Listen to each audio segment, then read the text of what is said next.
Hello there. Welcome to my show, COVID-19 update by Heerak for November 28, 2020. Yes, it's Saturday, and many of you are out having fun. Um, there's a lot to celebrate in life, right? For one, Virginia, things are not as bad in Virginia as it is in Pennsylvania or New Jersey or Illinois or Michigan or California or Texas or Florida. So if you're in Virginia, there's something to celebrate, you know? One of the reasons Virginia has been very good about not having many cases is, as you know, Heerak Christian Kim, that's who I am, independent candidate for U.S. Congress in Virginia's 8th District, although I may run as a Republican for the primaries in year 2022. But Heerak Christian Kim, that's who I am, lobbied for 3 months to close down Fairfax County Public Schools, um, Alexandria City Public Schools, Falls Church City Public Schools, and Arlington County Public Schools. I worked hard for 3 months for you in Virginia's 8th District to save you and your children from COVID-19 death. And I succeeded, you know? Yes, I'm a leader in the community, I'm a leader nationally. So, what I fight for, there's an influence, there's an impact, there's a soft power that results in results.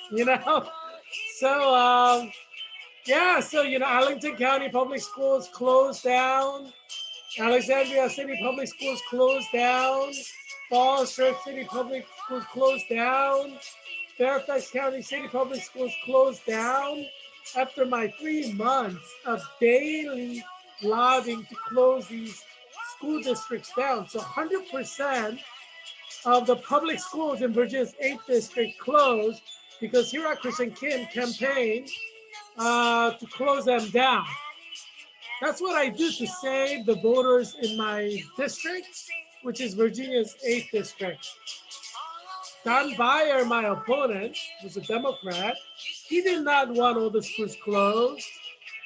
He did not lobby for 3 months to close all the schools down. Heerak Christian Kim did, because I care about your life and I march for your life. I want to save your life. I want to save the life of your children, your grandchildren. So you're very fortunate and lucky that Heerak Christian Kim exists in the world and is campaigning for U.S. Congress in Virginia's 8th District. And as your leader, and hopefully you vote me in, this is good, Canada Dry.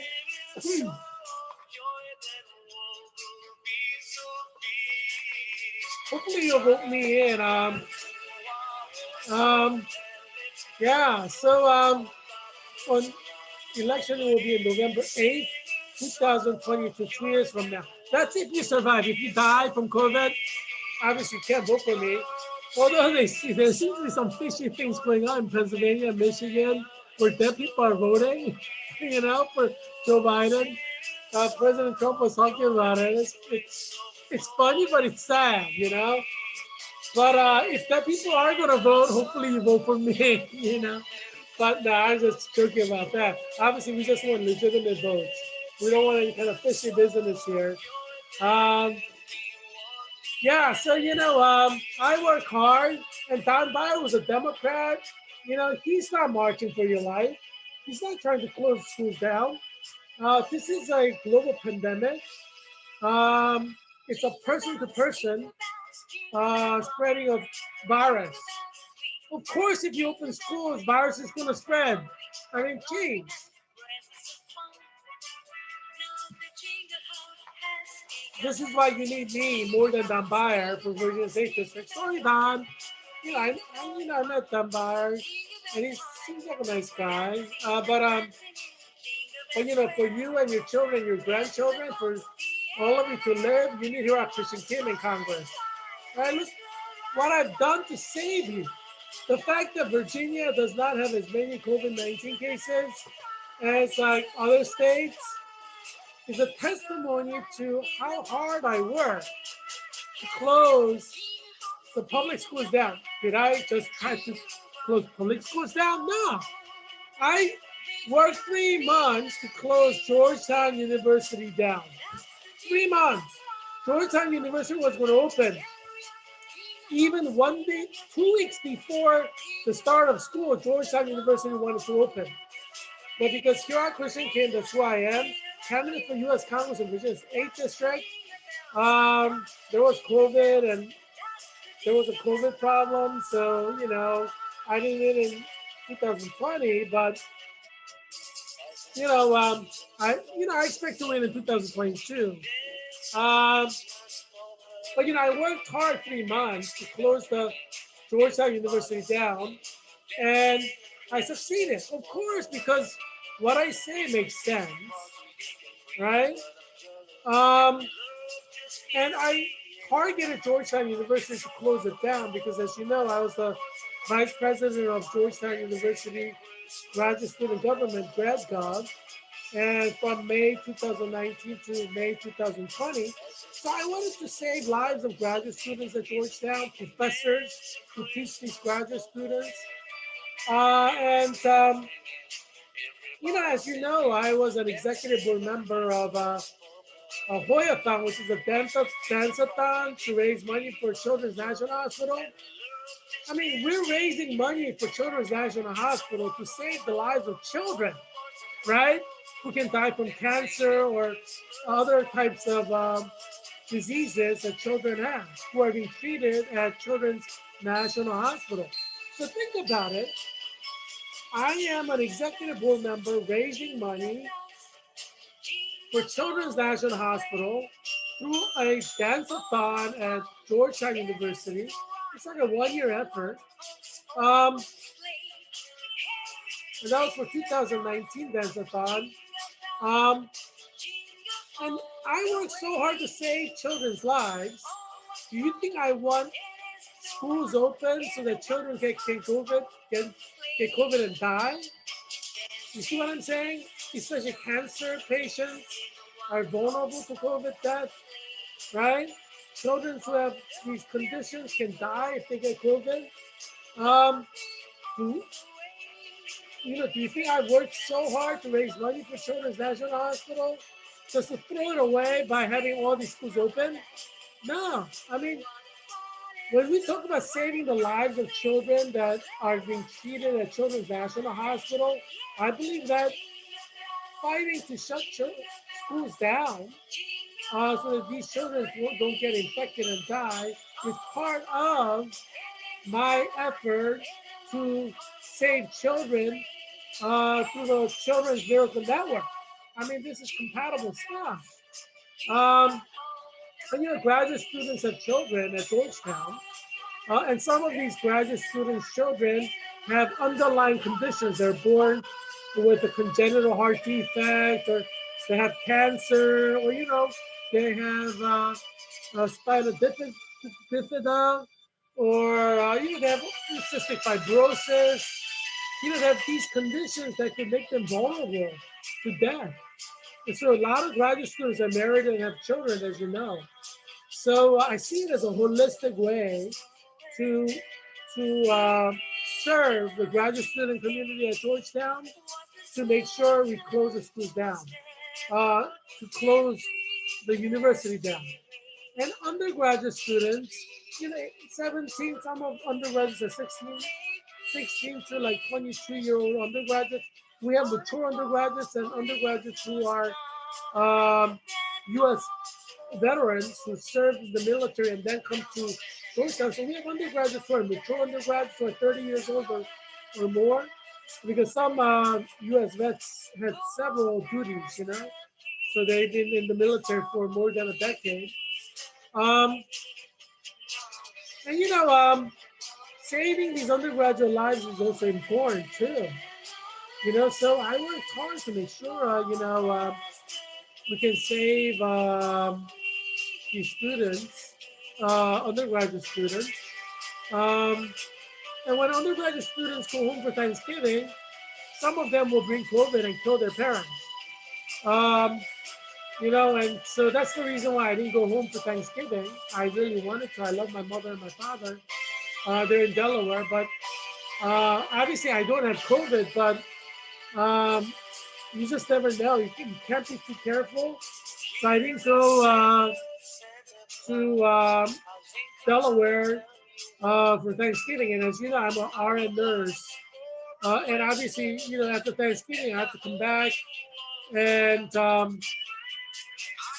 serve as a nurse. I went from 7 a.m. to 7:30 p.m. today, worked as a nurse.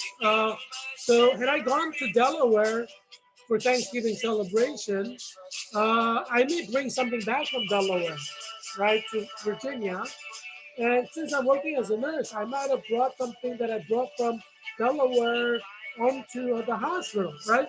I didn't want to do that. I'm committed to saving your life in Virginia's 8th district because, my hospital, Virginia's hospital center is in Virginia. It's in Arlington County. It was originally known as Arlington Hospital, but it's been growing phenomenally since Virginia Hospital Center. And we're Magnet Hospital, which is the highest distinction a hospital could get for nursing quality. So I'm very proud of that. And so I don't want to jeopardize any of my patients or any of my fellow nurses in any way. And it's not just nurses, right? I work with physical therapists, occupational therapists, I work with respiratory therapists, I work with doctors, I work with patient care clinicians. And there are people who are collecting blood, phlebotomists there. There are people who are like in food services. So I want to do my part as a healthcare worker in front line to make sure that you know uh, you know we do the best we can to ensure there's no spread, right? So who knows what I'll bring back from Delaware, right? So whenever you go to another state, there's danger because think about it: you're driving through the toll booth. You may stop by stop to fill gas or to get some coffee or you don't know what happens in these moments and I want to be very careful. I'm a very conscientious nurse. I'm very serious about saving lives in the hospital through nursing. So sometimes you have to sacrifice things. Um, you can't do everything that everyone else does in a global pandemic. If you're a doctor or a nurse or respiratory therapist, occupational therapist, you have to give up certain things, unfortunately, because if you go to another state, you jeopardize your future patients, you jeopardize other healthcare workers in your hospital because you don't know what you may be bringing back, right? So, I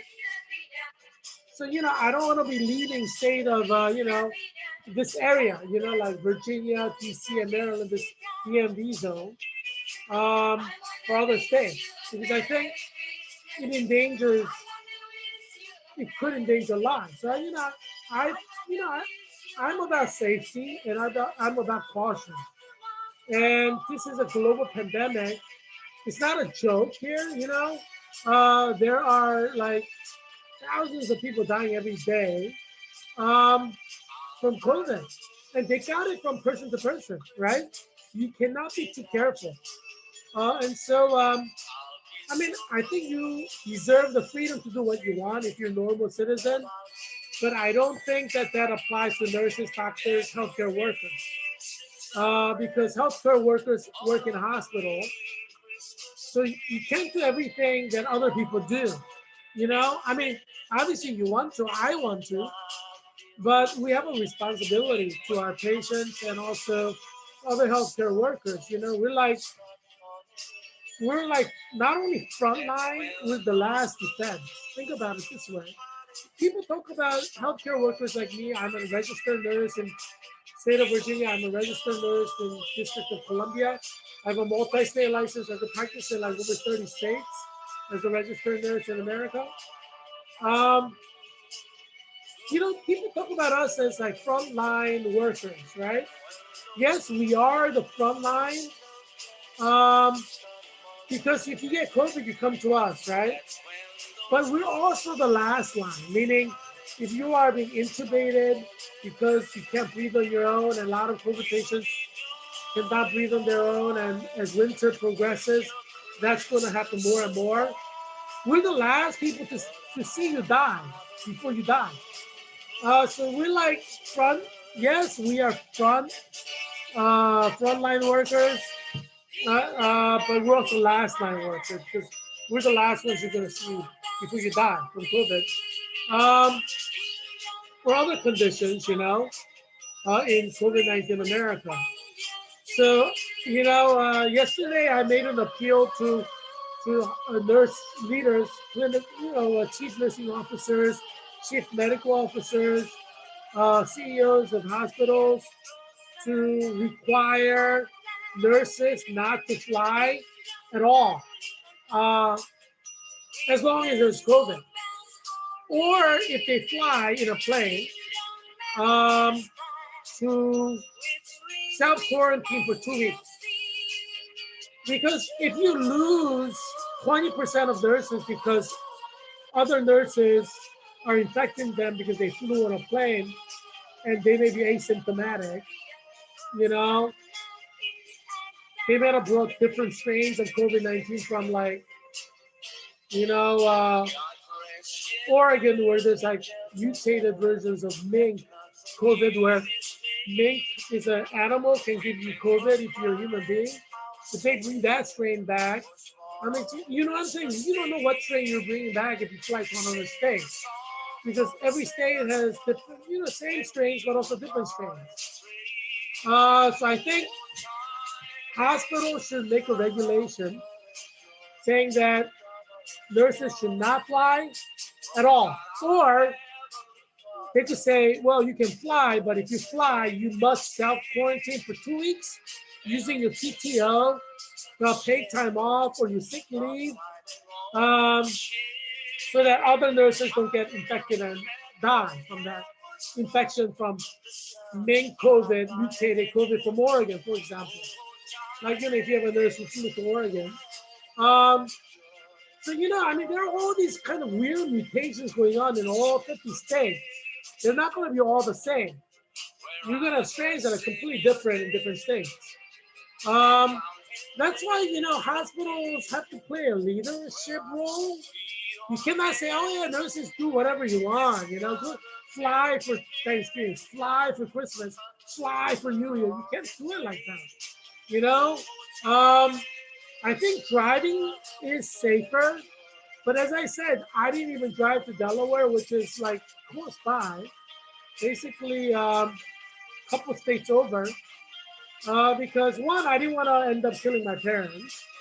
In case I bring something along the way, even while I'm driving, I have these restaurant stops or food stops or gasoline stops, and I may pick something up there, right? Maybe on my clothing, who knows, right? Um, I don't wipe down my car, so who knows what's there on the seats? You know what I'm saying? Um, if I want to be serious about it, I gotta wipe down my car every day. You know, you know what I'm saying? Not just every day, like wipe your car like 3 times a day if you wanna make sure your car is COVID free. Because you may not have COVID, but your clothing may have COVID, right? And it can stick to the seats. And if somebody touches the seat and put it to the eye, you get COVID, if there is COVID in the seats. So you may not even have it. You may not even be asymptomatic. But if COVID is on the seat, plastic, you can live up to 72 hours or more, according to the scientists. So there is a real danger there, we cannot ignore that. And so if you're a normal citizen, you could take the risk. You're just playing with your life. You're playing with your relative's life. If you want to do that, we're not a slave country. Feel free to do that. Especially on holidays, Thanksgiving or Christmas and New Year. You want to celebrate it? I understand it. But the risk. And I encourage you not to take the risk, but it is a major holiday. But I think things are different for nurses, because if first line of defense and last line of defense goes, the whole country collapses. We could have 100 million people died by June if we're not careful. That can happen. Ask any healthcare worker, any healthcare expert. If it gets exponentially worse, 100 million people, one third of America can die. That is theoretically possible and scientifically possible, which means it is really possible. Um, Obviously, that's like the worst case scenario. It could be worse than 100 million. Let's be honest here, because we have 6 more months to go. We're in November, December, January, February, March, April, May, June. More, like 8 months to go. We don't know what's going to happen in these 8 months. We have animals getting infected with COVID with a mutated version now, which these animals can pass to human beings, like in Oregon. For God's sake, who knows what's going to happen in the next 6 months? Maybe all of you with pet owners who walk your dog outside, and dogs like to sniff stuff. Dogs may contract COVID and give it to the dog owner, and they may have to pass a national law saying every pet owner who owns a dog has to put the dog down. Um, Hopefully, we won't have to come to that. But if your dog can get COVID and give you COVID, to the extent that we have thousands of Americans dying from pet transferred COVID, that obviously cities, states, or the nation can pass a law saying every dog owner has to put the dog down. And that could happen. I hope not, because my mom and dad, they love their pet. My sister, they love their pet dog. So they break their heart to have to put them down by law if the law requires it. But if COVID-19 mutates to an extent that your pet animals can give you COVID, and there's a problem. That's what I'm saying. Cats, you can put it inside. They're not going to go outside, but your dog, you have to walk outside, right? Cat goes in a litter, so you don't have to don't let cats out of your house, and you don't have to kill your cat. Because your cat's not going to contract COVID from anywhere as long as your cat is 100% inside the home. But dogs, you got to take them out to pee or poop. So that's where the danger comes, and that's where cats and dogs are different. If things can get COVID and give to human beings with the result that human beings die from it, it's maybe a half mutation away or one mutation away before your pet dog can get it and give you, and you could die from that. So the next 6 months can be tragic on many levels if you're a pet owner. Hopefully we won't have to come to that, but you never know. You know what I'm saying?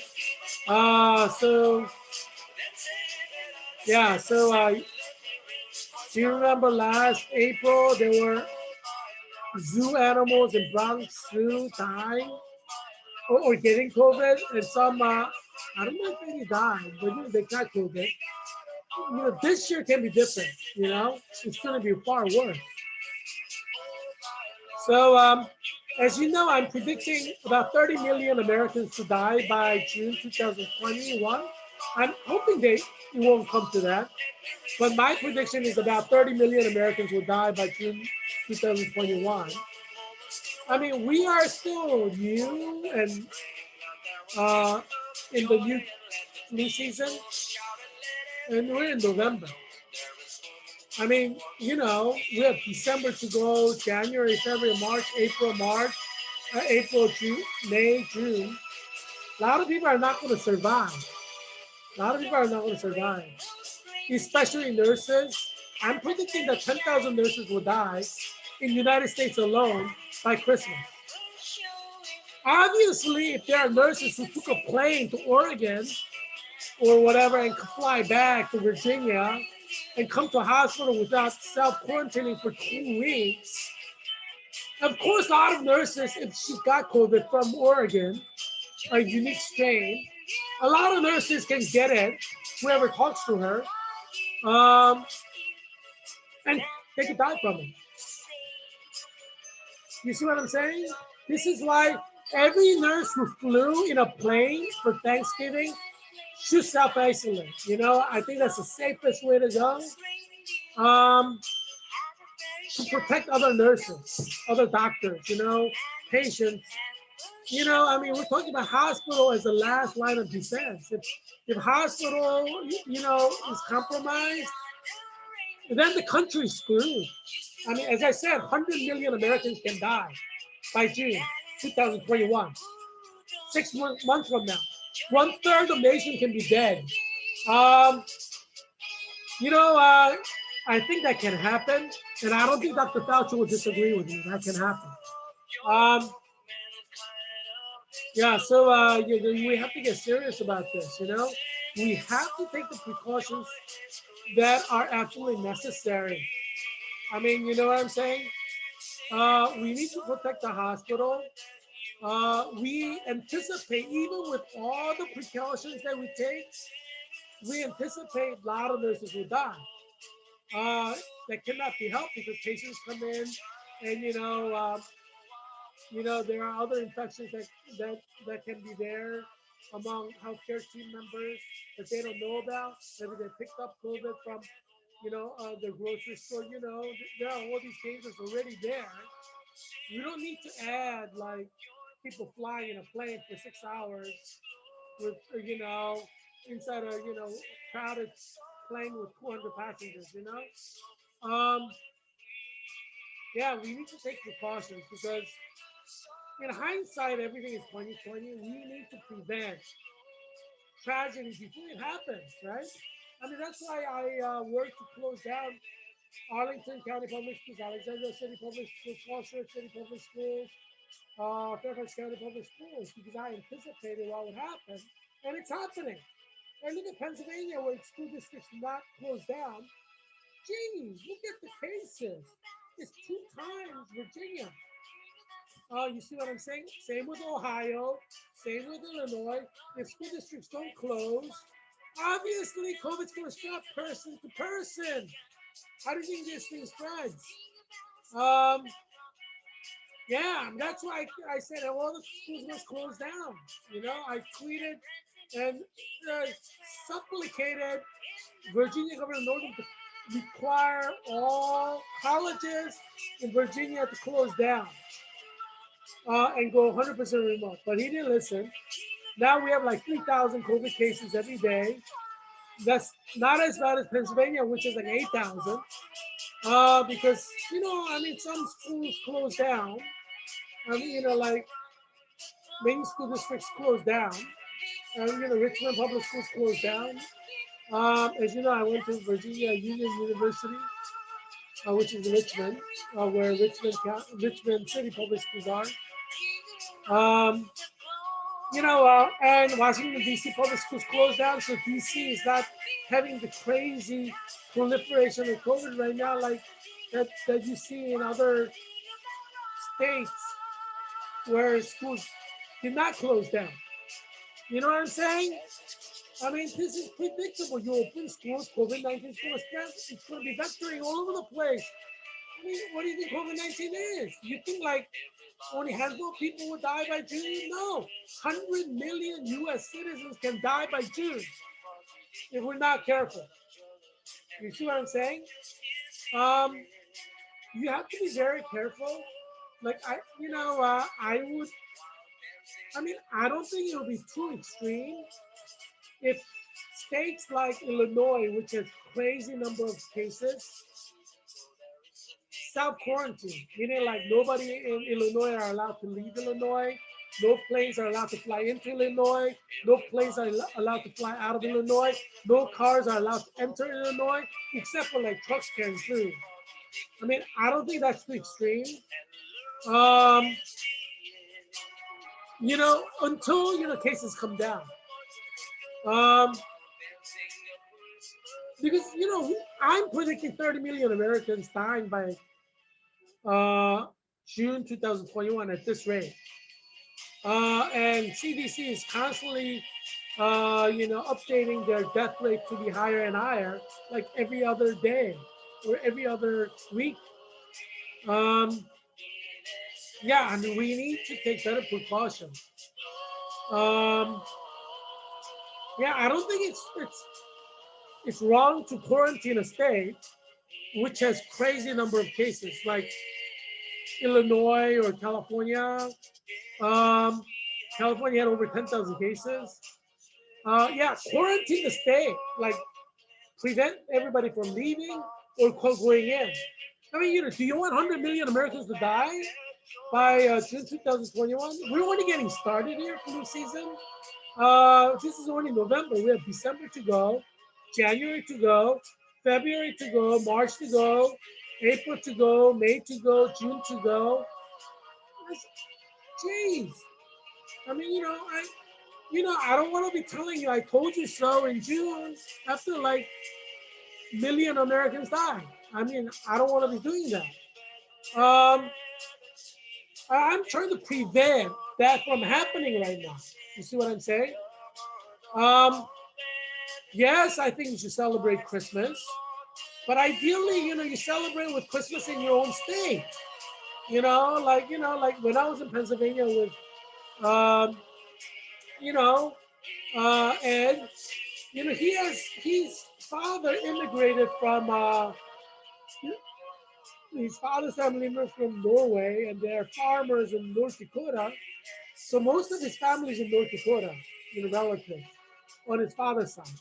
His father served in the U.S. military and married his mother, who's a Pennsylvania local Yoko. So that's how he settled in Pennsylvania. So when Ed Musang's father's relatives come, they come from other states. But his mother's relatives are like mostly in Pennsylvania. So when you have Christmas celebration, when Ed Musang's mother's family celebrating, they're in Pennsylvania, so it's like they're local. So that's far safer, right? Even if more people get together. So let's say 50 people from Pennsylvania who are relatives get together, it's much safer than if you bring in one relative from North Dakota, right? Because you may be bringing different strains of COVID. You see what I'm saying? So that's why I think it's fair for like state like Illinois to quarantine the state. Yes, you can celebrate Christmas with your family members in Illinois, but you cannot bring any other relatives from other states. Or your daughter who's a nurse in Virginia, she shouldn't be flying into Illinois. You see what I'm saying? I think it's totally fair. Not only fair, we're just trying to save people's lives here. This is not about like restricting your movement. This is about saving your life. This is only in scenarios where things are crazily out of hand, like in Illinois, in California. Um, Virginia is at like 3,000 cases per day, so we're still okay. That's because, as I said, public schools shut down. Because I worked hard to shut 4 public schools in the COVID hotspot down. That's how we're keeping the cases down. Had Fairfax Public Schools open, had Alexandria City Public Schools open, had Arlington County Public Schools open, had Falls Church Public Schools open because they followed Don Beyer, who's the current U.S. Congressman, we would have 8,000 cases. Now, and if DC Public Schools open, we'll be having like 8,000 cases right now. Yeah, that's what we'll be having. We're no different from Pennsylvania. The only difference is that we shut down Virginia's 8th district public schools, 100% of them. That's the difference. And this is the COVID hotspot. Just like in Philadelphia, the COVID hotspot is Philadelphia. And that's where all these crazy cases are happening. So eventually, Montgomery County Public Schools in Pennsylvania shut down, right, for 2 weeks. But it was too late. Now they have like 8,000 cases per day, right? You see what I'm saying? Had Montgomery County Public Schools shut down from August, never opened, and had 100% remote learning, Pennsylvania, if you only had like 3,000 cases, because some school districts will be open, like in Virginia as well. But if the hotspot schools close down in Philadelphia area, this is where I blame University of Pennsylvania. University of Pennsylvania must take 100% of the blame for not calling Philadelphia area public schools to close down completely and go remote. University of Pennsylvania is at fault.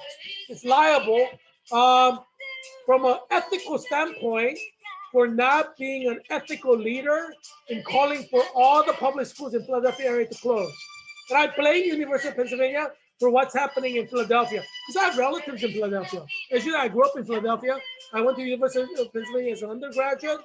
And I even went to University of Pennsylvania um, Zoom session and I said, University of Pennsylvania must close. COVID-19 spreads person to person. You know, obviously I'm gonna let them know. But they didn't take my advice 100%. They should have called for closing down all of University of Pennsylvania. They should have called for closing down all the colleges in Philadelphia and going 100% remote. But University of Pennsylvania failed to be a healthcare leader, despite the fact that it has a nursing school, it has a veterinary school, it has a medical school. Shame on you, University of Pennsylvania. Shame on you. The blood of Pennsylvania, Philadelphia is in your head. I can say this honestly, because I worked 3 months to close down every public school in Virginia's 8th district. Because I'm a healthcare expert, as you know, I'm a clinical nurse leader. I'm a nationally certified clinical nurse leader, and I know what global pandemic is. It spreads person to person, and every school that is open vectors COVID-19. I know this. University of Pennsylvania knows this. Despite knowing this, University of Pennsylvania refused to speak the truth and play a leadership role to close down all the public schools in Philadelphia. Shame on you, University of Pennsylvania. Shame on you. The death, COVID-19 death in Philadelphia is in your head. Yeah, I mean, you know, to them, more are given, more are expected. As a number 2 medical school in the country, shame on you. Shame on you. Everybody in Philadelphia, say with me, shame on you, University of Pennsylvania. Shame on you, University of Pennsylvania. Everybody repeat after me in Montgomery County of Pennsylvania. Shame on you, University of Pennsylvania. Shame on you. All right? We have to have accountability. We must make universities accountable for not doing the right thing, like University of Pennsylvania. As you know, Georgetown University, where I did my nursing program for 2 years, master's in clinical nurse leader, Georgetown University shut down completely. No undergraduate classes on campus, no graduate classes on campus, no MBA business school classes on campus, no education program on campus, no public policy program on campus, no medical school classes on campus, no nursing school classes on campus. That's what I call a leader. Obviously, I pushed Georgetown, it was going to open. But I worked 3 months to shut Georgetown down. My voice prevailed, thank God, because not all healthcare experts were honest like me and brave like me, right? It takes courage to say, shut it down. And University of Pennsylvania does not have courage to be the healthcare leader of America or of Philadelphia. Shame on you, University of Pennsylvania. Shame on you. We need to hold University of Pennsylvania accountable. We need to hold all these universities that open and did not voice the righteous call, ethical call to close down schools. We must hold these universities accountable, right? Because think about it. Why do you think all these people are dying in Pennsylvania? If University of Pennsylvania played an ethical role as experts of healthcare and made sure all the public schools closed down, then that would not be happening in Philadelphia. You see what I'm saying? And that's not just University of Pennsylvania, that's in every state. You need to hold universities responsible for not being ethical, not being moral during COVID-19 that is ending up in people dying. Universities are responsible. You know, you got to be ethical like Georgetown University. Although I have to push it to be ethical, um, they did the right thing, right? They never opened 2020, 2021 academic year. You see what I'm saying? You need a leader like me, Heerak Christian Kim, to save America. Because right now, your leaders are failing you. Literally, you're dying. Um, if we closed all the schools down, we would have so fewer cases now. You could probably celebrate Christmas and Thanksgiving without worrying too much. Now, you know, we're facing a national crisis that could result in 30 million deaths by June because all these schools open. This is what I call crisis of failure because at the end of the day, you have to blame the universities. Politicians don't know what they're talking about. They're not healthcare experts, right? But they don't know. Politicians don't know. So you can't blame the politicians really, right? I mean, you could blame the healthcare advisors of politicians who say you should open school, like Dr. Fauci. You could blame Dr. Fauci for giving advice as bad advice from healthcare, unethical advice, I would say. You could blame Dr. Fauci for all these cases and death because schools open, but you cannot blame President Trump because he's just listening to Dr. Fauci, right? Who knows? You should know better. Um, in the same way, University of Pennsylvania, especially the medical school and the nursing school, are responsible, right? Georgetown University Nursing School closed down. Georgetown University Medical School closed down, right? You need to be like that. Although, you know, Heerak Christian can push Georgetown University.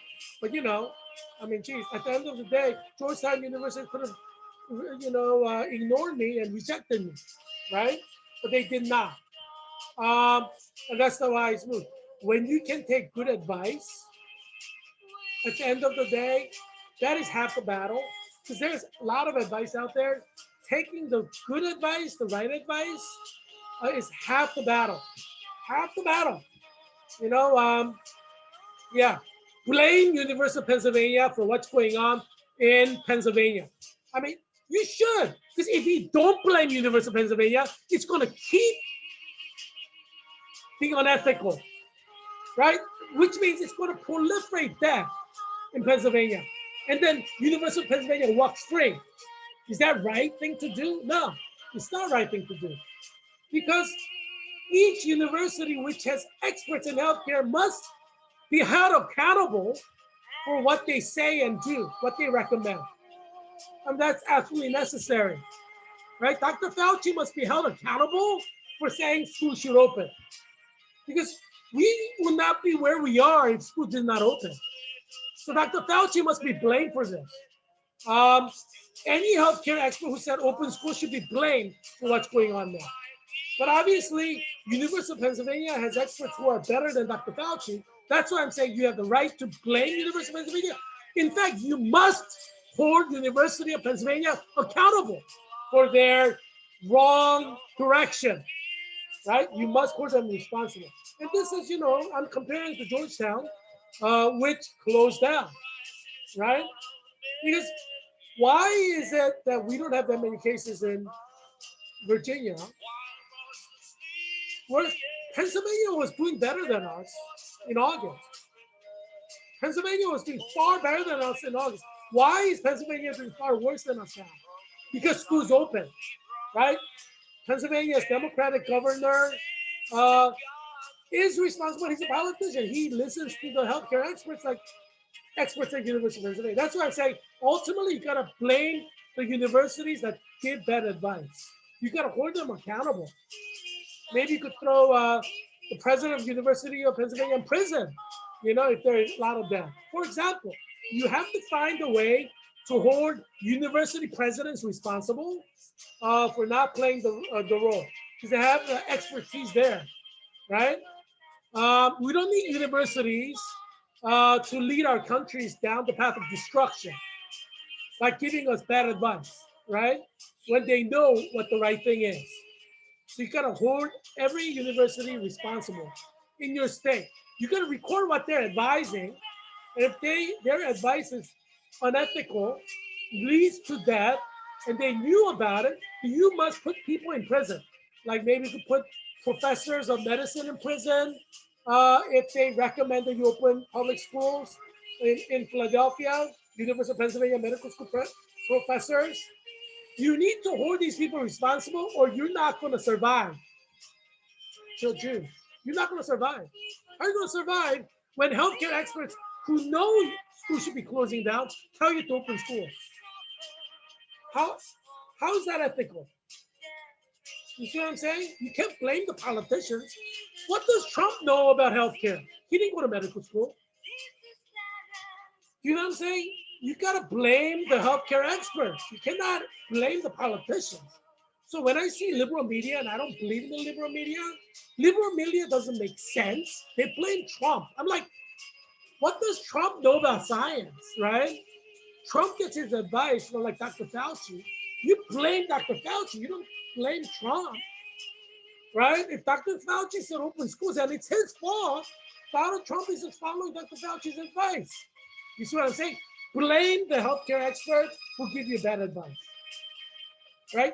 America will not be this way if healthcare experts who give you bad advice are held accountable. You know what I'm saying? You must hold them accountable, especially universities. Yeah. So I call on every resident of Philadelphia to email University of Pennsylvania and say, shame on you for telling us we should open schools. Yeah. So because at the end of the day, if your child dies, that could have been prevented. You see what I'm saying? Hold the universities accountable because they are the unethical in leading you down the path of destruction. Yeah. I mean, I'm just looking out for you, right? You know, we little guys have to stick together because these universities, you know, they may be pocketing billions of dollars of contribution from somebody who has a vested interest in keeping the economy open, right? Some billionaire or, you know, some company like Apple Computers or whatever, they want the economy open. So, you know, Apple, you know, a lot of universities, high schools, they use like Apple products and services, right? If they go 100% online, they may lose revenue. So you don't know who's taking what money under the table. You see what I'm saying? Yeah, there's a lot of corruption right now. People taking money and giving bad advice. Why do you think we're in this mess? Why do you think we're number one for COVID-19 death in the world? When we have the best scientists, we have the best nursing schools, when we have the best medical schools, like University of Pennsylvania Medical School is one of the best in the world. How come we have like the most death? What do you think that is? Because University of Pennsylvania is not being ethical and calling for closing down schools. You see what I'm saying? This is why. I'm just looking out for your life, your children's life. You see what I'm saying? Somebody has to look out for your life. But you know, there are happy times, you know, we think about. You know, I wanted to do, bachelor in Poland. I thought to myself, you know, we're still kind of in a Christmas mood. It's still like kind of like Thanksgiving weekend. And, you know, I was driving by and I tweeted some photos of amazing, you know, houses that are decorated with really Christmas stuff. So, you know, if you decorate your house really amazingly well, you may see your house being tweeted out, you know. You know, I'm trying to see which houses have the best Christmas decoration, you know. But none of you come close right now to Delaware, the one I'm talking to you about. Oh, I wish I had a photo to show you. I mean, geez, it's like the whole front yard. It's like I think it was like a half acre or quarter acre. I mean, it was like you know, like it tells the story to you. You know, the whole thing from one end to the other, and like bright lights. It's like a light show. I was like, man, that brought so many people joy. You know, people drove by. People came to see that from like other states. That's how good it was. Yeah, but anyway, so this is a holiday party from 2019. I guess December. So COVID-19 was in China. This COVID-19 started in China, right? Right, Wuhan province. That's why President Trump calls it a China virus, which is accurate, right? Let's be honest, it's not racist. If it started in China, if you call it China virus, what's wrong with that? We call the Spanish flu, Spanish pandemic. Do you think Spanish people like it? I mean, geez, there are some people who get really hypersensitive. There's no time for that. Um, if it started in China, it's a China virus. If it started in Korea, call it a Korea virus. Geez, you're just trying to locate where the virus started. It's not racist. There are idiots who are like getting all hypersensitive. I'm like, move out of the way, people. Move out of the way, these idiotic sensitive people. You know what I'm saying? I hate to call you idiotic sensitive people, but geez, we're just trying to identify where the virus came from. Which is significant and important from many angles, factual error, historical angle. If we're trying to solve the problem, uh, um, yeah,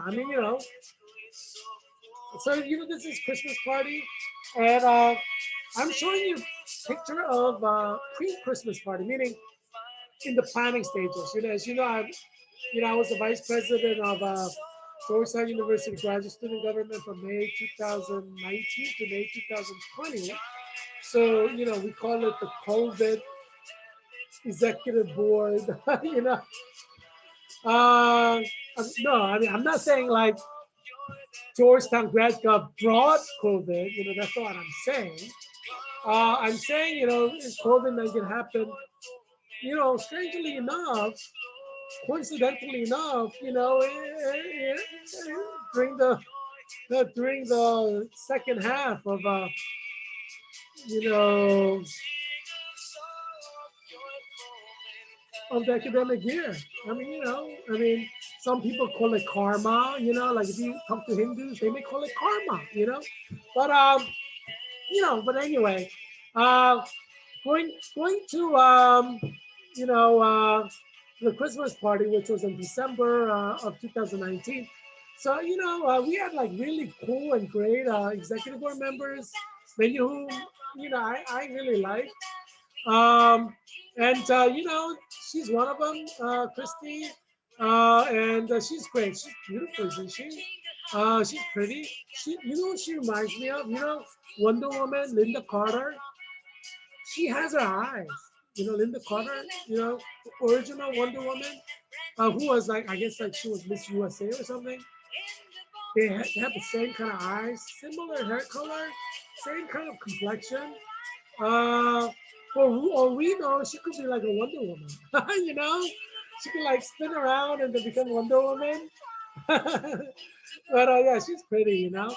Um, yeah, and so this time around, we had a great Christmas party, obviously. So we're getting set up, and you see the food there. We actually had like a gambling, but no money involved. So it's like for fun gambling room, and that was an idea of Loco Yoko from Fairfax County. Uh, one of our executive board members went to Virginia Commonwealth University, and then I did a bachelor's there and did a master's at Georgetown University in like healthcare policy. I forget her exact major, but she's really pretty. She's really smart. So that was her idea. So yeah, she's smart. She wants to go to dental school. Hopefully, everything works out for her. Become a great dentist. Um, but yeah. So I just wanted to share. This is like before the party started, like an hour before, or maybe even 2 hours before. We're just getting set up. It takes work to throw a Christmas party. You know what I'm saying? We're like 9,000 Georgetown University graduate students, and that's going to be the last Christmas party that you will see for the foreseeable future. It may be the last Christmas party ever. If COVID-19 is forever, you're never going to see a grad gov Christmas party ever again. 2019 grad gov Christmas party is the last one in the history of Georgetown University. Because we don't know how long COVID will last. As we know, COVID-19 is 365 days a year virus. as I predicted in April it would be. With Dr. Fauci said it's seasonal, it's going to be gone. Now he's kind of coming to my position. Um, because I'm right. I'm the Leonardo da Vinci of the 21st century. I'm rarely wrong.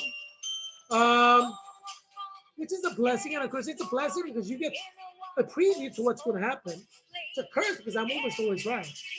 Um, it's a curse because people who are not as brilliant as I don't really take the advice, and then they're proven wrong. What can I say? I mean, I hate to call other people less brilliant, but I'm just stating the fact here. Um, yeah, I mean, what can you do? Not everybody cannot be equally brilliant. Everybody's not equal in terms of intelligence or knowledge. That's just you know, it's just life. Um, yeah, yeah. It's a Crispy has a really pretty smile. Yeah. Yeah. I mean, it's still Thanksgiving holiday, so not everybody's reporting like they should be. So, we have 1,245 COVID-19 deaths. But it's probably far more than that, Probably like 2,500 right now. But, I mean, we're still in holiday season. It's Saturday of Thanksgiving week. And, I mean, just people are still getting over their Thanksgiving dinner from Thursday. You know what I mean? Um, so, um, so we have 13,235, 13,235,545 confirmed cases, and we have 266,009 deaths so far. So, I mean, obviously we're going to still celebrate the birthday of Jesus because he's our Savior and Lord, and he was born on this Christmas Day.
Yeah, I mean, you gotta celebrate the things you have to celebrate. It doesn't matter if a million people die. It doesn't matter if 30 million people die. We're gonna celebrate Christmas. It's Jesus' birthday. Baby Jesus.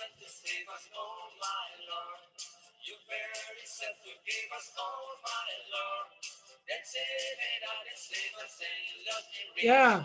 So, well, right now Europe may replace Latin America as the COVID-19 death continent. Let's see. I mean, right now, Latin America is still the COVID-19 death continent, but Europe is like rushing to get there. So number one, COVID-19 cases in Europe is France with 2,260,789 cases. Death is at 52,212. 2% death rate. And Russia is number two at 2,223,500 cases. Death is at 38,676. And Spain has 1,628,208 cases. 44,668 people have died. United Kingdom has 1,609,141 cases. 58,127 people have died so far. We have, we're in November, December, January, February, March, April, May, June, 8 more months to go. I'm predicting that every one of these countries will have far more than a million people dead from COVID, just COVID. Not to mention like people who not have died from cancer dying by June. So you can imagine how many people will die by June in every one of these countries. Um, Italy has 1,564,532 cases, 54,363 cases. And as you know, in Christian theology, I am a certified Christian theologian of Old Testament and New Testament. And according to Christian theology, God is in control, meaning everything that is happening now, all these that is the will of God. Yeah, we call that the providence of God, that God is in control.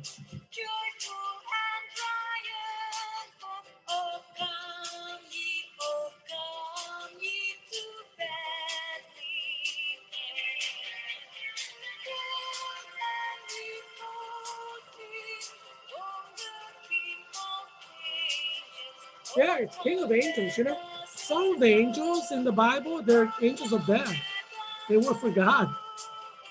So I guess COVID-19 death can be described in theological terms as angels of death, because, in the spiritual realm, those of you, many of you will go to mass tomorrow or, go to church tomorrow, which is Sunday. You read the Bible, and the Bible shows that God punishes by sending angels of death to kill people who violate, his law or whatever. So these things happen in the Bible where God kills believers or Christians who violate the Holy Bible. So, and God sends angels to do that, who are invisible. So, God punishes believers who violate God's law. God blesses believers who keep God's law, right?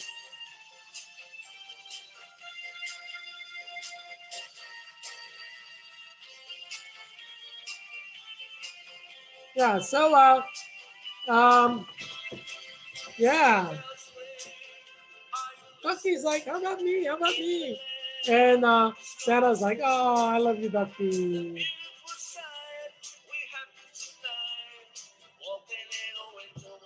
Yeah, so, so it's kind of bad in Europe, but, what are you going to do? Not celebrate Christmas because people are dying? Come on, that's ridiculous. We celebrate the birth of Jesus. Baby Jesus, even if baby Jesus is the one who's making sure these people die through COVID by sending, angels, spiritual terms, right? Obviously, it's a virus from a scientific term, but there's a spiritual explanation for what's going on in the physical realm. And that's where we talk about theology, right? In the physical realm, obviously, it's the virus killing, but in the spiritual realm or theological terms, we say, well, God is punishing people through holy angels for violating God's law. So that's a theological way of talking. So theological way of describing the same thing. Language is a little different. You know what I'm saying? So I could see it from both angles because, I'm a healthcare expert, so I could see it from healthcare expert, scientific angle, but I'm also a theological expert. So I could see how theologians would talk and describe and explain things. So I could see both perspectives, that's why I'm the Leonardo da Vinci of 21st century, I'm not like unilateral or monolithic. I see in color, full 3D. Yeah, so today I'm going to talk about which state has 100 plus daily death. Because these deaths are going to rise, right? It's only November, right? November, December, January, February, March, April, May, June, For 8 months, these deaths are going to grow exponentially. So I figure, maybe we should start talking about deaths, right? This week we're talking about 100 deaths. Next week we'll probably talk about 200 daily deaths. The following week maybe 400 daily deaths. You know how it grows exponentially. Uh, so let's talk about 100 daily deaths right now. Um, so which states have 100 daily deaths? You may be curious, right? I figure, you may be curious. Um, Harry the Owl's like, I'm curious. Harry the Owl is curious about everything. Yeah. Um, yeah. Can I get a 5 on being curious about everything? Can I get a 5 being curious about everything? Yeah. So Michigan with you know what the Republicans call Wicked Witch of the North. I don't know. I don't know if that's what the Republicans call her, but Wicked Witch of the North, Governor Whitmore. I'm a lifelong Republican, and she's a little bit, annoying. I'm just saying. I am just saying. I recognize the fact that, I am kind of influenced by my, Republican background, and I can see where the Republicans are coming from. Wicked Witch of the North. That is kind of funny, don't you think? But anyway, no, I'm sure she's a nice person. I'm just, I'm just trying to step into the shoes of the Republicans and see her through their eyes. I'm just being empathetic to their perspective here because we're a country with Republicans and Democrats. We got to be empathetic to different people's views, right? So that's what I'm doing. I personally don't think she's the Wicked Witch of the North, but I coined the phrase. I don't know. I don't like saying I coined the phrase or someone else coined the phrase. But if no one else said it before me, then I coined the phrase. So give me credit. So Michigan reports 8,080 coronavirus cases on Saturday. State tops 9,000 total deaths. I mean, have you heard Wicked Witch of the North, Whitmore? Did I say that? Yeah, I did say that. Close the schools down? No. I blame Governor, well, you can't blame politicians. It's the healthcare experts who inform the governors you gotta blame, And the University of Michigan, you gotta blame for not calling for closing down of all public schools. Yeah, you must blame University of Michigan Ann Arbor for not doing their job because they have a nursing school, which is great. They have a medical school, which is great. In fact, Dr. Sanja Gupta of CNN went to University of Michigan Medical School. It's a very good medical school, but he did not call for closing down public schools for 100% online, did he? I don't know. Did Dr. Sanja Gupta do it? If he did it, then you should blame him too. Yeah, you have to be ethical. Um, you have to be ethical. You can't be like a Dr. Fauci and say, "School, open up all the schools." That's just ethically wrong. Knowing that it's a person-to-person virus, it's wrong. I'm just looking out for your life. That's what I'm doing. You know, I mean, people can pay people millions of dollars to say all kinds of things. Who knows who took money on this table? You know what I'm saying? Um, because as far as I'm concerned, hey, I'm like $1 million richer. Who cares about stock based, someone else's kid, getting COVID and dying. Some of these scientists may do that. And I disagree with that. I think your snot-nosed child deserves life and should not get COVID. I mean, not your snot-nosed. I am putting it in quotation marks. Like what people who want to open up your children's schools taking $1 million under the table may say. I think every one of your children are precious in the sight of God. And that's why I'm saying close down schools so your children won't die from COVID. Yes, I am in your corner. I'm trying to fight to save your children's lives here, Yeah, don't get hung up on like labels, That's the problem with, liberal progressives. They get hung up with labels, and they have no content. It's like more labels. Um, so yeah, let's read this article further. Let's start from the beginning. Michigan health officials reported 8,080 new confirmed coronavirus cases on Saturday. That's today, November 28th. In addition, the state confirmed the additional 103 deaths from the virus.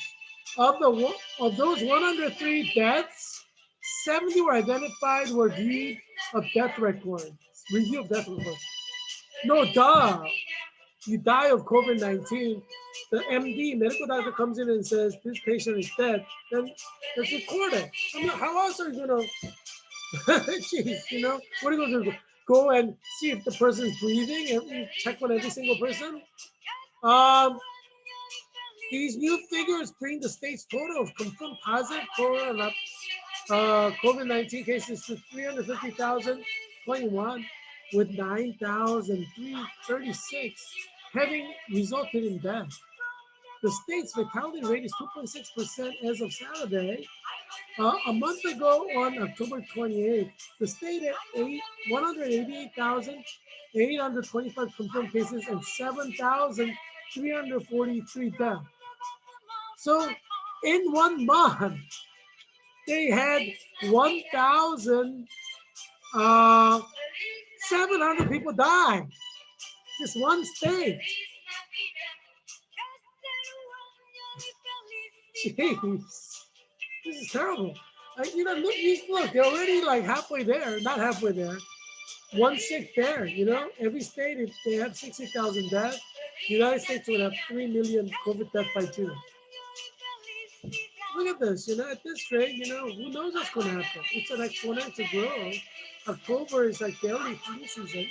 It's like pre-flu season. Yeah, things are going to be bad.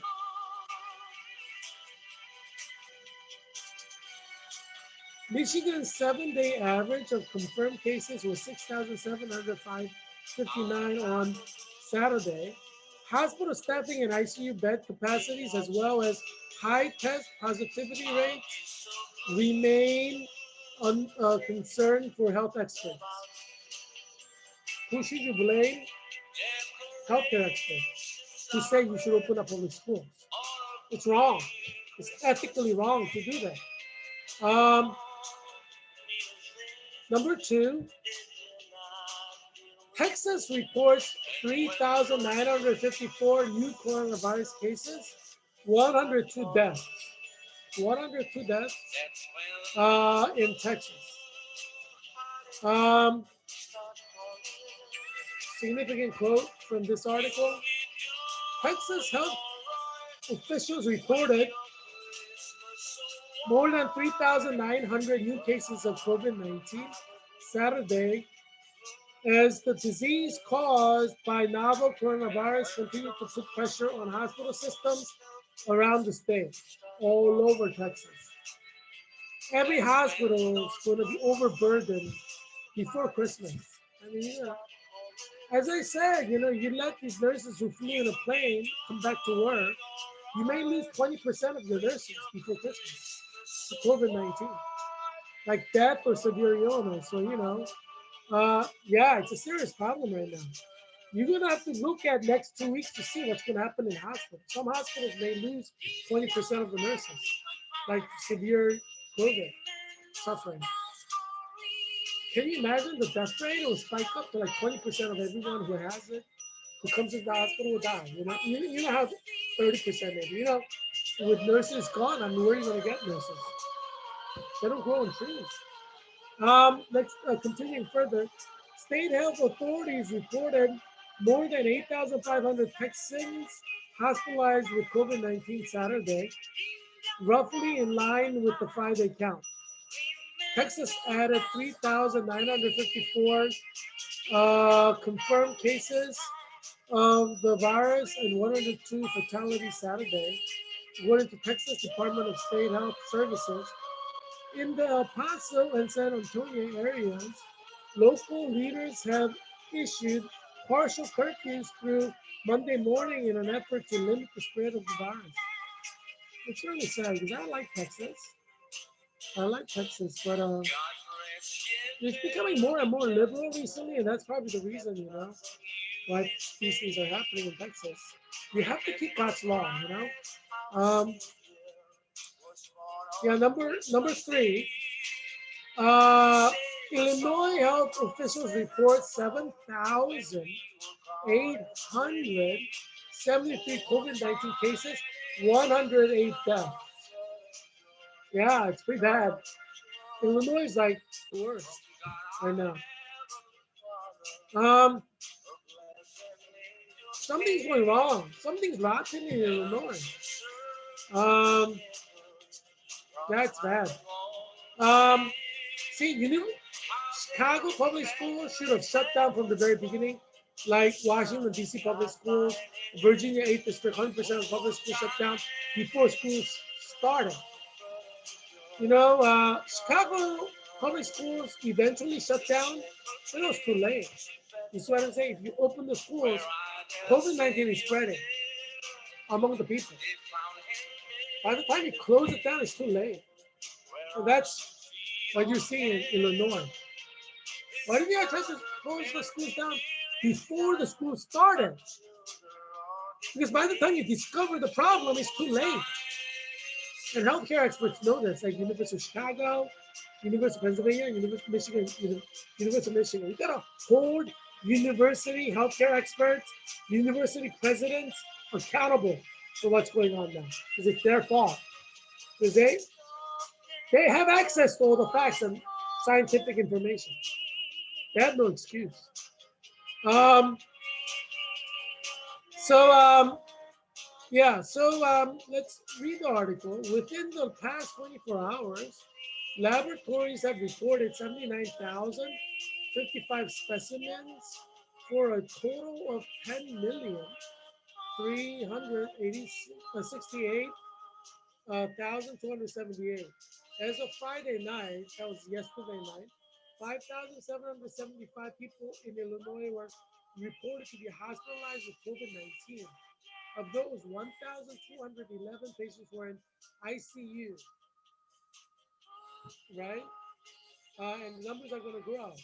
And 686 patients were on ventilators. So that number is going to grow. Remember, we're only in November. We have November, December, January, February, March, April, May, June to go. 8 months to go. What do you think's gonna happen in these 8 months? Like time's gonna freeze?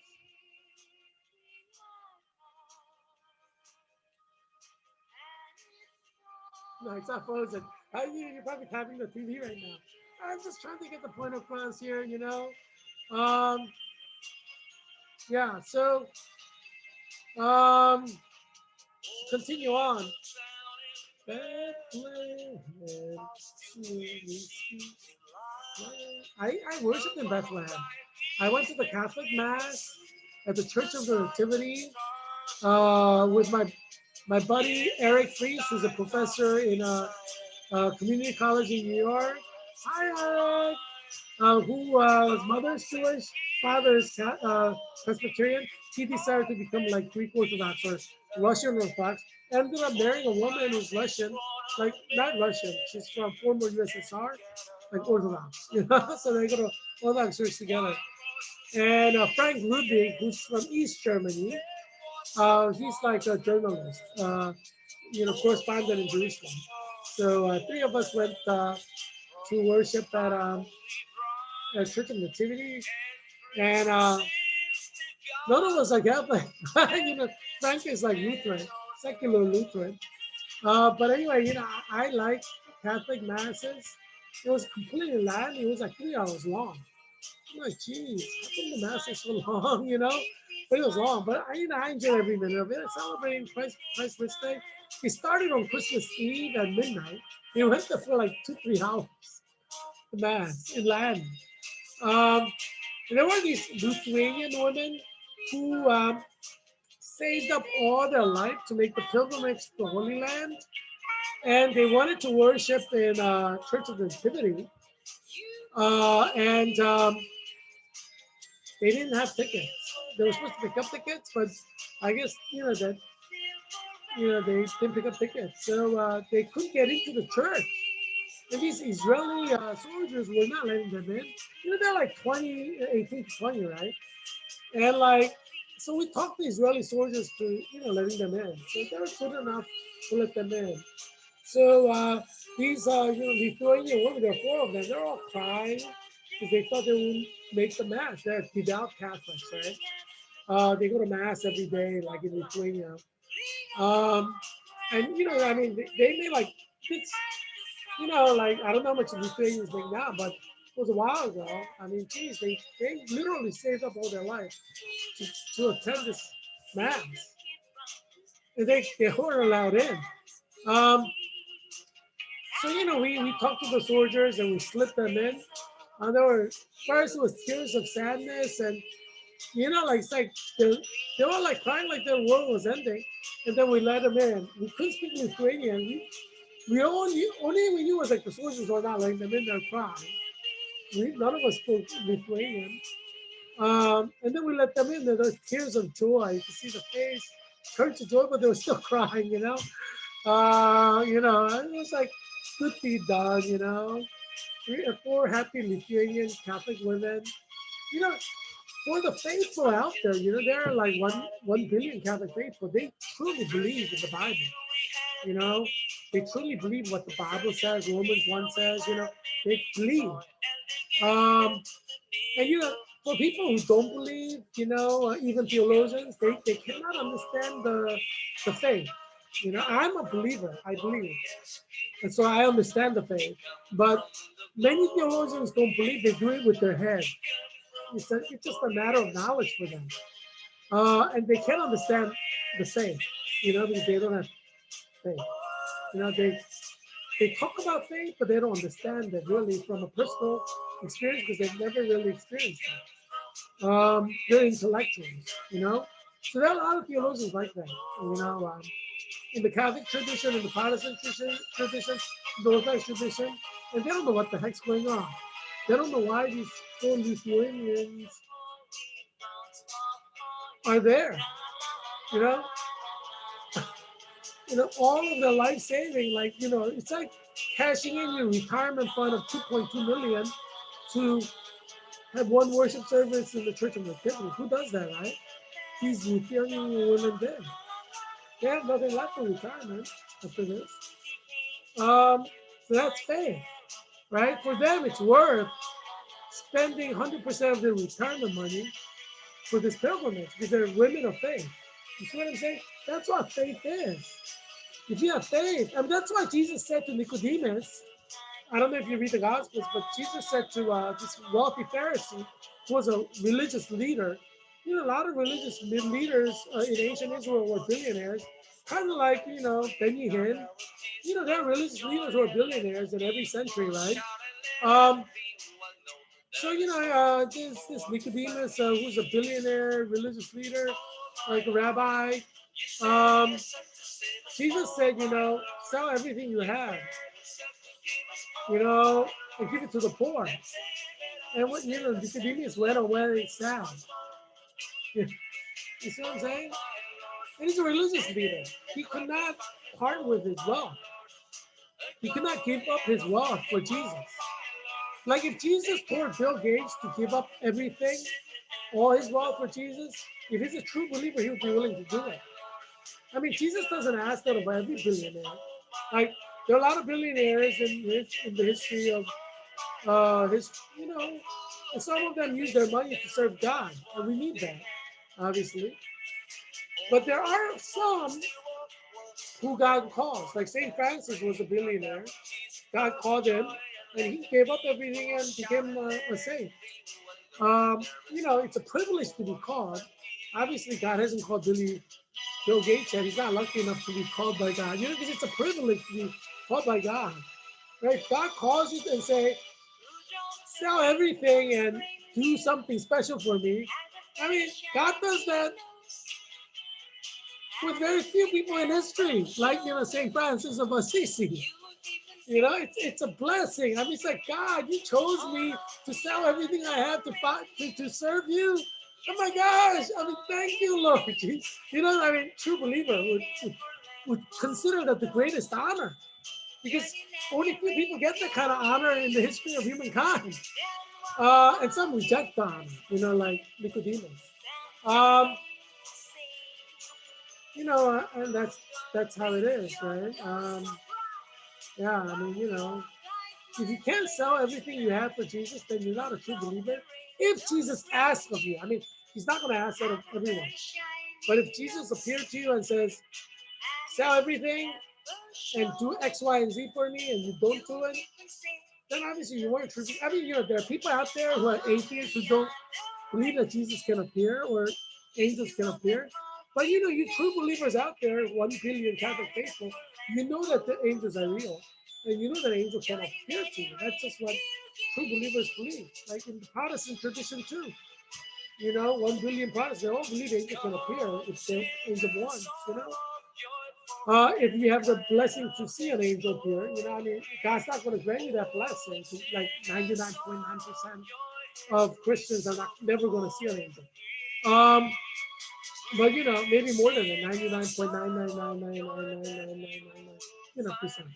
Um, yeah, I mean, but sometimes God reveals, through His holy angels, and it's an honor. Yeah, the next one is the preliminary 7-day statewide positivity for case as a percent of total tests from November 21st to November 27 is 10%. The preliminary 7-day statewide test positivity from November 1st to November 27th is 12.2%. Yeah, so Illinois is in a serious trouble right now. So as tomorrow you go to churches, you know, um, let's see, hopefully you go to church that follows Romans chapter 1 and the Holy Bible, and then, maybe Holy Spirit will communicate with you um, through your heart, or, you know, um, I mean, miracles happen. It's rare. That's why they're called miracles. You may experience a miracle. Who knows, right? I mean, it's always possible. Um, most Christian leaders never experience a miracle. You know, so don't think that you're not a true Christian if you don't experience a miracle, because the majority of the people don't. But you can experience a miracle. That's out there, and that's why we have saints, right? So 1 billion Catholics believe in a miracle and in saints. And Protestants believe in miracles and saints too. Yeah, I mean that's a Christian thing. Um,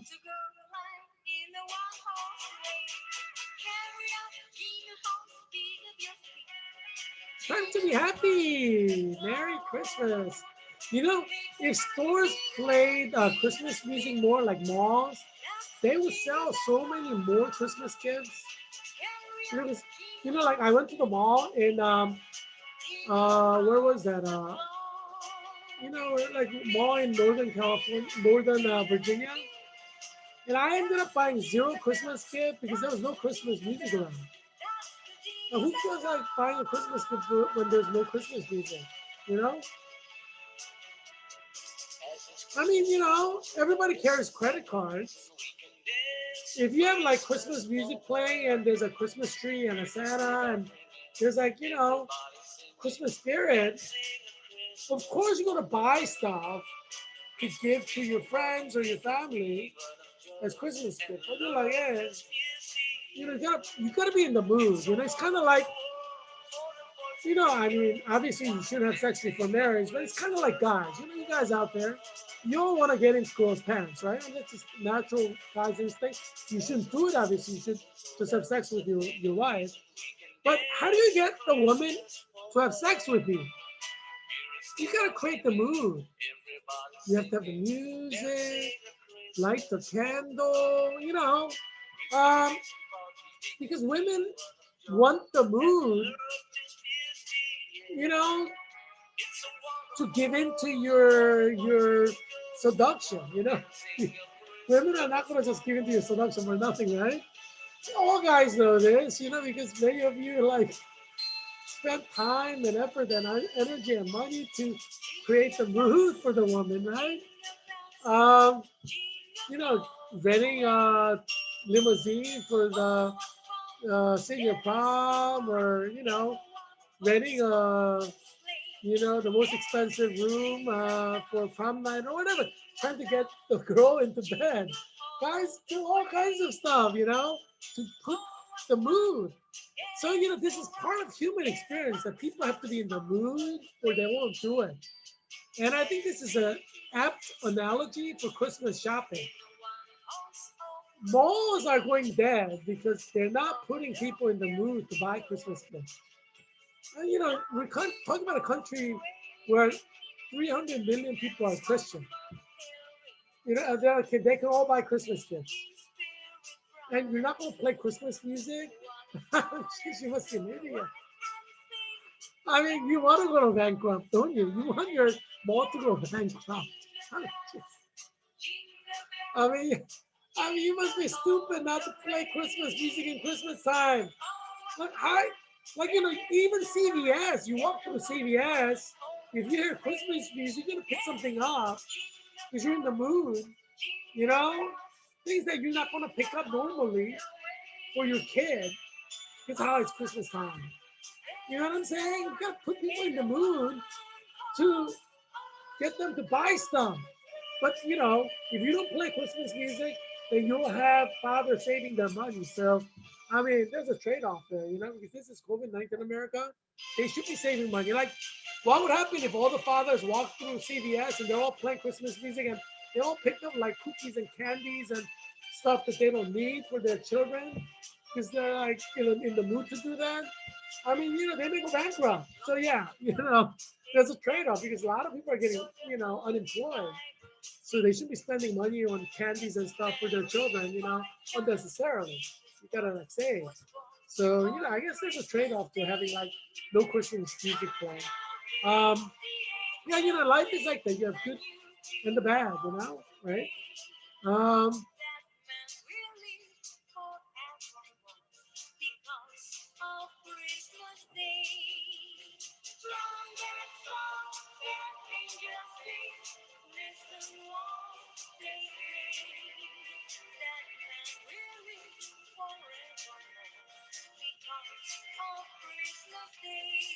and I'm looking forward to eternal life with Jesus. I mean, I love Jesus, but the main reason why I accepted Jesus Christ as Lord and Savior is I don't want to go to hell. I don't want to spend eternity being tortured to death by Satan. That's like 99% of the reason why I accepted Jesus as my Lord and Savior and why I would not betray Jesus is I do not want to spend eternity burning forever in hell, being tortured by Satan. Yeah, I mean, I love Jesus, but that's like 1%. Oh, I'm a Christian. 99% is I don't want to go to hell. So, how they say, you define yourself by what you don't want. Like, girls, they date guys, and they say out of the dating experience, they know what kind of guy they don't want. You know? That's what my sister told me. I take her word for it. I'm not a girl. Um, so I guess it's kind of like that in a way.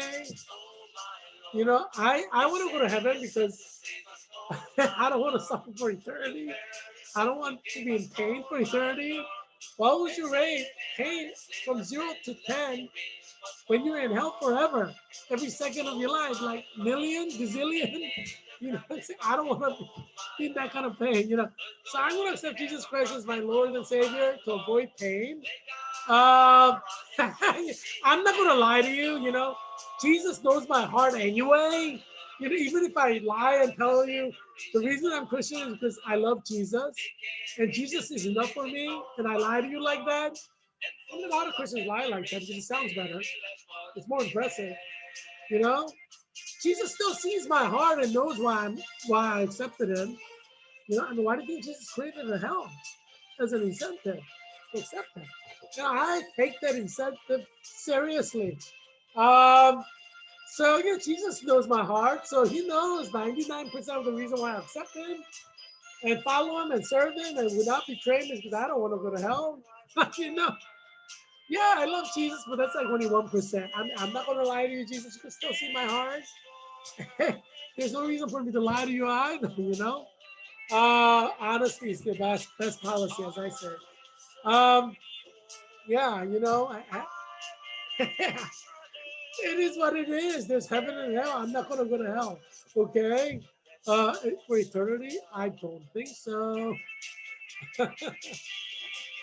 So yeah, I'm gonna celebrate Jesus' birthday. I'm not gonna piss him off in his birthday. You know how pissy your friends get when you don't celebrate their birthday? Can you imagine how pissed off Jesus will get if you don't celebrate his birthday? Yeah.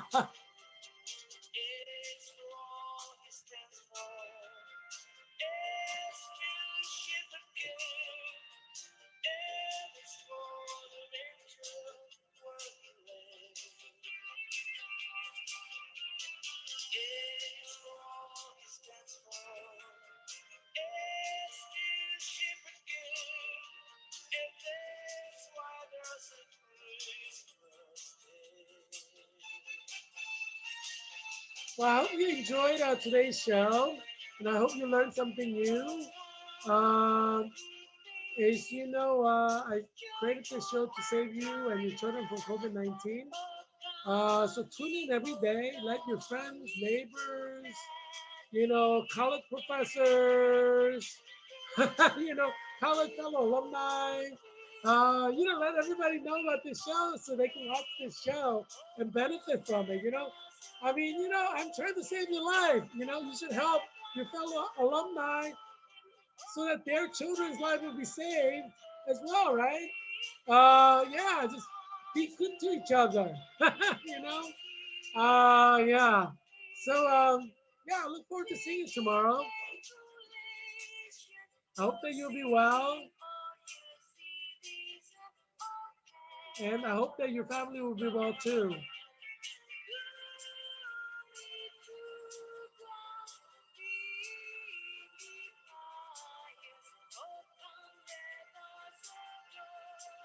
See you tomorrow.